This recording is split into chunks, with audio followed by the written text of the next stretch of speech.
responsible ownership on behalf of pit bull and pit bull mixes and their families. We have 525 members registered on meetup.com that represents members and their families. We have over 2,500 Facebook fans and over 400 Twitter followers. We participate in a variety of activities in Austin, including promoting spay and neuter through Emancipet. We support rescue through groups like Austin Pets Alive, Blue Dog Rescue, Happy Endings, and we provide foster families that are in need with payment for veterinary care and spay and neuter and other financial assistance. We participate in the Austin Pit Bull Task Force. I think we're some of the last surviving members of that organization. You're the only surviving member. But we're still there. We're in. And we promote the achievement of the canine good citizen for as many of our members as possible through our free training program. We now have 4 dogs that are working therapy dogs and 2 more going into training through Divine Canines. We monitor breed-specific legislation and we oppose it and we lobby against it as much as possible. And we hold an annual Pit Bull Awareness Day, which is a large-scale celebration. This year we had almost 500 people show up, and we brought John Garcia, who is the trainer of the Victory dogs, the 22 famous Michael Vick dogs. And so that's an avenue for us to educate the public and bring out our dogs and show the community that our dogs are just wonderful dogs like any other dog. We do educational outreach to the public, and so we're a young nonprofit, but we're really starting to gain ground and get out to the public and let people know where we are. So I'm just going to do a little bit of background on what is a pit bull and why I think this organization is so important. Pit bull is anything from American Staffordshire Terrier to American Pit Bull Terrier, to Staffordshire Bull Terrier, and sometimes a Bull Terrier or American Bulldog. Animal control officers, as far as I know, and shelter workers don't receive any specific training in identifying what this particular breed is. And even DNA testing shows that it's difficult and if not impossible to tell what a particular breed of dog is, especially when it comes to the pit bull phenomena. If you turn to page 3 on this handout, I'm sure some of you have seen this, but these are 25 pure breed dogs, and only one of them is an American Pit Bull Terrier. We do this test in public all the time to educate people on how difficult it is to tell what a pit bull really is. I can tell you that we can do this 100 times in a day, and maybe 1 or 2 people, usually by chance, can guess which one is the American Pit Bull Terrier. I will cut to the chase and tell you that it's number 16. But a purebred pit bull is about 45 pounds. I hear in the news all the time that a person was attacked by a 100-pound pit bull. It's next to impossible. There's no such thing as a 100-pound pit bull. Misidentification of this breed is really a huge problem. And what's even more interesting, if you turn to the last page, all the way to the back, I tried to get it inserted in, but I had no success, is DNA testing of mixed breeds of dogs that look like are labeled pit bulls.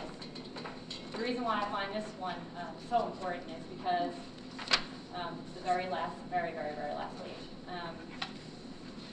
It's because we have people who come up to us all the time and say, I just adopted a pit bull out of a shelter or a rescue group. Many of them look like the dogs on this page. These dogs were DNA. This one, right? This one, yep, very last page. Looks like this. In DNA testing, and I can tell you that I've had friends who DNA tested their pit bulls and turned out to not be pit bulls. This is why it's so important. If you look at these dogs, I'm sure you'd be shocked to find out that number 7 is actually a pit bull mix. And the one, yeah, number 1 is not, number 2 is not, number 3 is not. So it's, sorry, I think number 3, yeah. No, number 3 is not, number 4 is not, number 5 is not, number 6 is not. The only dogs that are actually pit bulls on here are number 7, number 9 is, and number 11 is, but it's actually the least pit bull on here. The rest of the dogs have no pit bull in them at all. And I'm pretty confident that almost every dog on here, except for number 7, probably would be labeled as pit bull mix by a shelter or a rescue. Because I see these dogs all the time, and I see dogs that look just like these, and they're coming out of shelters and rescues named pit bull mix. And that might not seem that important to you, but I can tell you it is important, because as soon as your dog is labeled pit bull mix, it cannot get into an apartment, it cannot get insurance. And I've actually seen people come out of shelters and go to their veterinarian and say, I'm not so sure this dog is a pit bull, and the veterinarian will never change the papers. Once that dog gets labeled pit bull, it's pit bull for life. 22% of the dogs, as the last statistic I saw at Town Lake, are coming in labeled as pit bull mixes. 74% of them are being killed. It is almost a death knell to label a dog a pit bull. So what we're suggesting very strongly is that we stop trying to guess and start calling these dogs mixed breeds. I think this really, really will tell you that you can't guess by looking at a dog. There's nothing wrong with saying we don't know to the public. I know that everyone's going to say, well, there's liability. There's really no liability in saying to the public, we don't know what this dog is.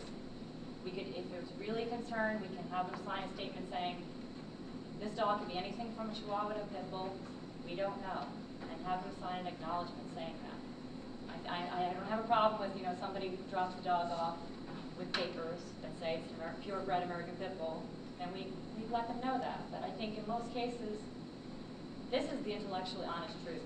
We don't know. We don't know what most dogs are.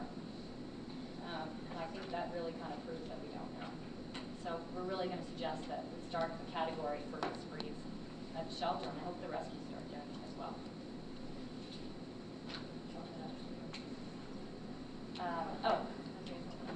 And one other just quick point before I turn it over to Megan.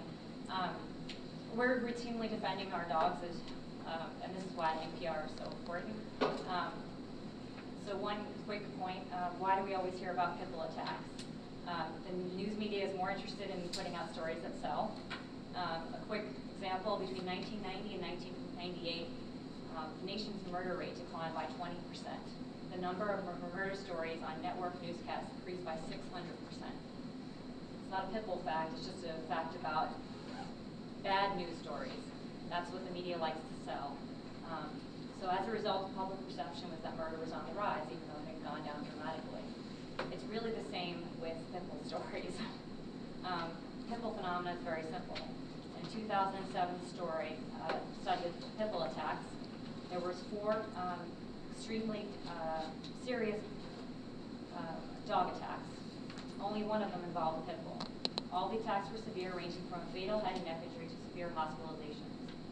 The 2 hospitalizations and the fatality were reported by local newspapers either 1 or 2 times. In contrast, the pit bull attack was reported over 230 times in national and international newspapers, major television networks including CNN, MSNBC, and Fox. This severe and devastating effect on public perception takes its toll on public safety, and obviously on those of us who own this breed. So positive news stories have little chance of receiving coverage on airtime. Reporters are not interested in the warm and fuzzy examples of how responsible owners are promoting their dog with great breed faster. And we need to basically immediately address this balance on a large scale if we're ever to achieve 90% live outcomes in the shelter. So I'm going to turn it over to Megan. Okay. 1 minute. Okay, so what we're proposing, I'll go through this really quickly, a large-scale comprehensive public relations campaign. And this takes a variety of forms, but let me go through the 3 components that we've separated that into. Easy wins, campaign messaging, and policy and procedure changes. Easy wins are the things that can be done immediately with little or no impact to city budget. These range from image repositioning through new shelter kennel tags. Make them cute. Make people want to approach these dogs. Give them a little story. Give them some background. Don't make them scary to approach this kennel. Make them a personal ad. Sweet, young, attractive female with stunning brown eyes. These are ways to draw people in. Lower adoption fees for pits. This would have some kind of impact on shelter revenue, but it would be relatively slight. We've done it, I think, in the past with cats.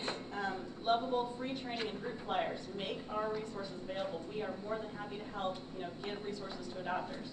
Promote the bully breeds in city facilities and on vehicles. This is word of mouth. This is education in the community. Posters, magnetic signage for the sites of vehicles. Advertise the pit of the week. We touched on this last week. News channels, radio, TLAC websites.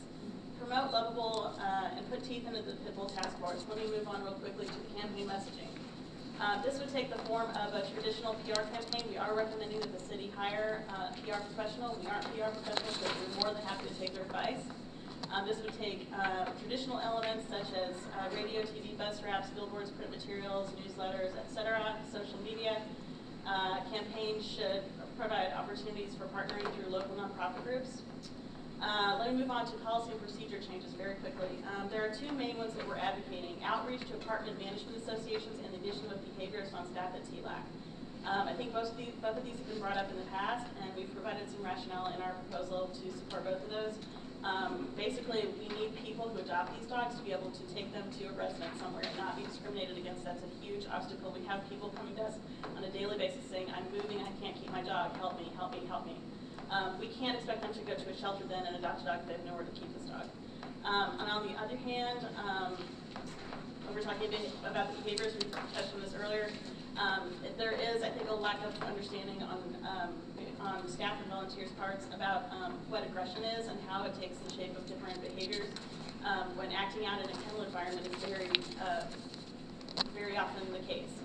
Kennel frustration, anxiety, lack of exercise, lack of human stimulation, and we want to make sure that this behaviors, if not a permanent full-time position, we can lend a rotating list of behaviors to come to the shelter and educate on that. And in fact, John Garcia, who came last year, said he'd be more than happy to come and do some more in-services. So we just want to make that part of our recommendations.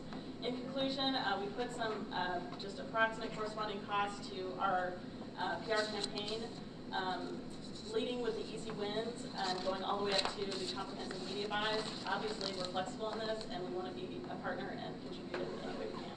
So, thank you. Thank you. There's a lot more in there. So obviously we only have 10 minutes, so if you take the time to read it, we really appreciate it. Absolutely. That's what I was going to ask you my question. Is pretty much everything y'all just outlined is laid out here. Yeah, and a lot more. Yeah, and more. Yeah. It was 10 pages, so to get that out. Sure. Any questions? Yes.